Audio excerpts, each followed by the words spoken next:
Y ahora los confidenciales. En medios de inteligencia se maneja la información acerca del apoyo que recibió el expresidente colombiano Álvaro Uribe por parte del gobierno de Israel, a través del Mossad, de equipos electrónicos para apoyar la actividad que adelantan en la frontera con Venezuela grupos de paramilitares. A ciertas personas desalmadas les cuadra perfectamente esta frase de Paulo Coelho, comillas: no hay mayor fracaso que alegrarse por la muerte de aquel hombre que no pudiste vencer en vida, cierra comillas. En contra del banquero Oscar García Mendoza acaba de ser introducida en España una demanda, al igual que la que se tramita en los Estados Unidos, y la investigación solicitada en Venezuela. Pero se ha sabido que el mencionado banquero llegó a un acuerdo con la parte acusadora, registrado ante una corte de Miami-Dade el 11 de abril. El banquero se compromete a no contrademandar y a resarcir los daños ocasionados. En Chile se desarrolla casi de manera clandestina una polémica que muy pocos medios de la región publican. Involucra la libertad de expresión y el tema es el documental El diario de Agustín, de los cineastas Ignacio Agüero y Fernando Villagrán, el Museo de la Memoria y la Estatal Televisión Nacional. La película nunca ha sido exhibida en Chile y solo se accede a ella a través de copias de DVD y en una que otra presentación en algunas salas. La marca registrada por el Mercurio impide que su nombre aparezca en el título del documental. Este documental desnuda la complicidad de la gran prensa en la violación sistemática de los derechos humanos por parte de Augusto Pinochet y muestra la investigación sobre el rol del diario de Agustín Edward en el derrocamiento de Salvador Allende, sus gestiones ante Nixon para el golpe, la represión a los medios y la prisión y muerte de periodistas. El diario que posa de defensor de la libertad de expresión en la región sigue atentando contra esta cuando recurre a la censura para impedir que se conozcan los delitos en que incurrió su propietario. Han transcurrido más de 2 años desde que el Ejecutivo Nacional tomó la decisión de intervenir 57 complejos habitacionales con motivo de las estafas por parte de las constructoras. Hasta la fecha no hay un solo complejo entregado en su totalidad a sus respectivos propietarios. Nadie, caso de haber terminado algunos, se hace responsable de los respectivos documentos de propiedad. Son muchos los casos que hay, bien sustanciados, a los que me referiré próximamente. Ejemplos de resultados electorales reñidos: en México fue electo presidente Felipe Calderón con el 35,89%, mientras que su oponente López Obrador obtuvo 35,33%. Calderón se impuso con 0,56%. Durante la Cuarta República, Gonzalo Barrios perdió la elección presidencial frente a Rafael Caldera en el año 1968 por apenas 0,89%.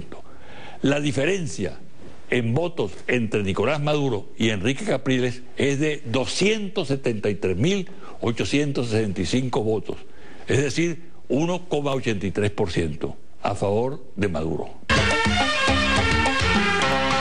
La monarquía española atraviesa por momentos difíciles.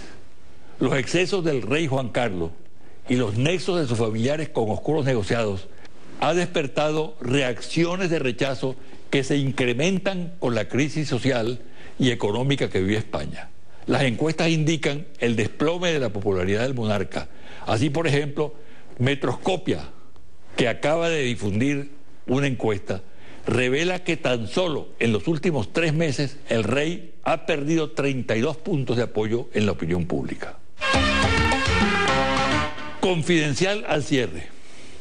A través de fuentes mixtas, es decir, cerradas y abiertas, se tuvo acceso a datos sobre actividades y documentos recientes de entes del gobierno de los Estados Unidos respecto a Venezuela como objetivo, basados en argumentos que facilitarían la injerencia en los asuntos internos del país. Se señalan los siguientes aspectos que pudieran incidir en la geopolítica, soberanía e independencia nacional. A. Informe de la Comunidad de Inteligencia de los Estados Unidos. Hace un análisis prospectivo del mundo para los próximos 20 años, centrado en la pérdida de la hegemonía económica de Estados Unidos y el posicionamiento de China.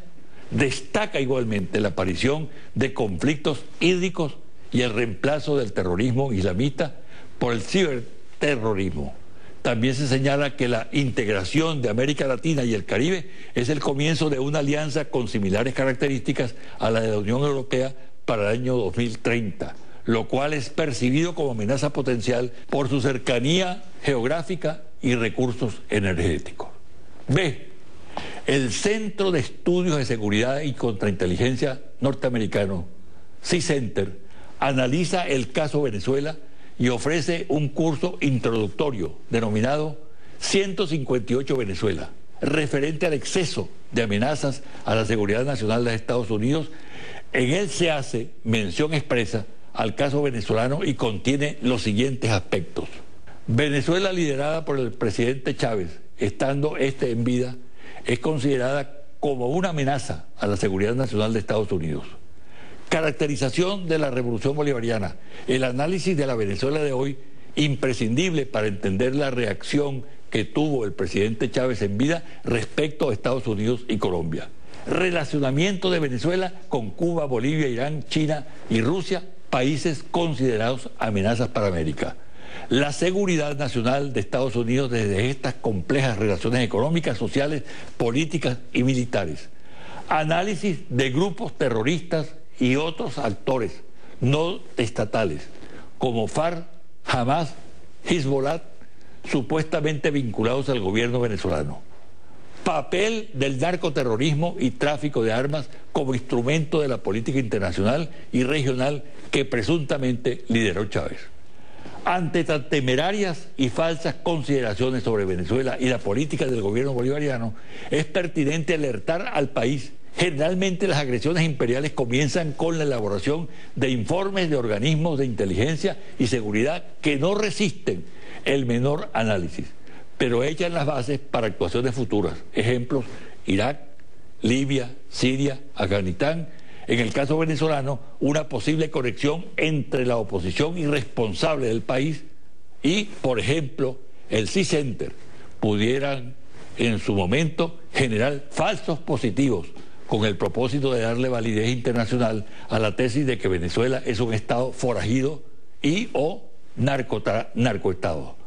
Lo confirma la calificación de Venezuela como extrema amenaza por el referido Centro de Inteligencia. En tales circunstancias se impone activar el Sistema Nacional de Inteligencia y Contrainteligencia, previsto en la Ley Orgánica de Seguridad de la Nación, a objeto de diseñar las estrategias pertinentes que permitan hacer frente y neutralizar las amenazas contra el país.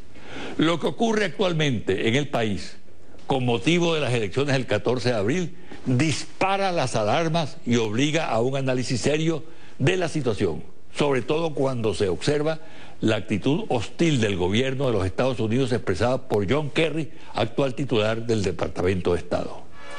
Hasta aquí el programa de hoy. Me despido hasta el próximo domingo.